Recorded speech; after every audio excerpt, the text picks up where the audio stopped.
Bienvenue à tous dans cette nouvelle vidéo. On se retrouve pour la seconde analyse de ce lundi 22 août 2022 sur les Pokémon de la septième génération.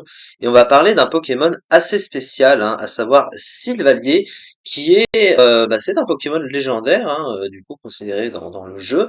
C'est l'évolution de type 0, qui est un Pokémon assez étrange, un peu moche quand même aussi. Sylvanier, pourquoi est-ce qu'il est spécial? Il est considéré en apparence comme un mini Arceus, puisqu'il a un talent qui fait un peu comme Arceus, Vous savez que Arceus a un talent qui, en fonction de la plaque qu'il tient, change de type, et en même temps, ça change aussi le type de son attaque signature Jugement, et lui, c'est un peu la même chose, c'est-à-dire qu'il a des ROM dans le jeu comme des plaques qui ont un type. Si vous mettez de la ROM d'un certain type, il va changer de type avec, et son attaque signature multi-attaque change également de type, voilà, comme Arceus.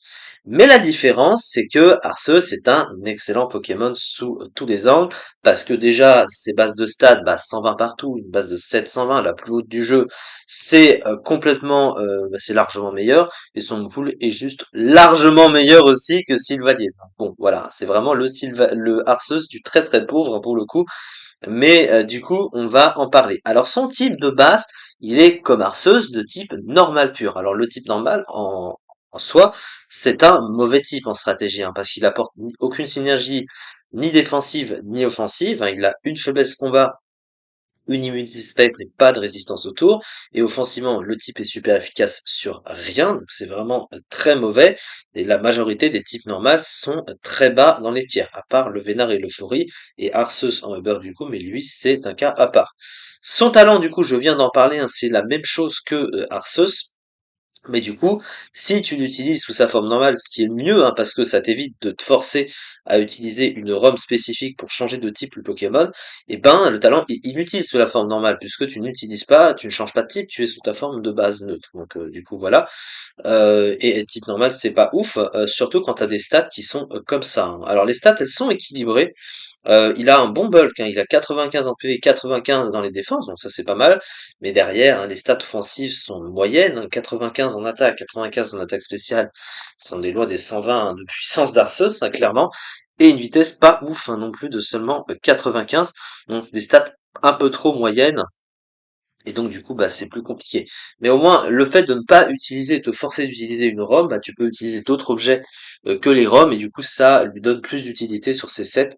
Mais bon, c'est pas forcément ça qui le rend excellent. Alors son move pool, il est plutôt correct, dans l'ensemble. Il a des options offensives, alors plus spéciales que physiques, mais voilà, il a lance-flamme, laser glace, tonnerre, donc il a un très bon move pool. Il a le ball beam sur le spécial.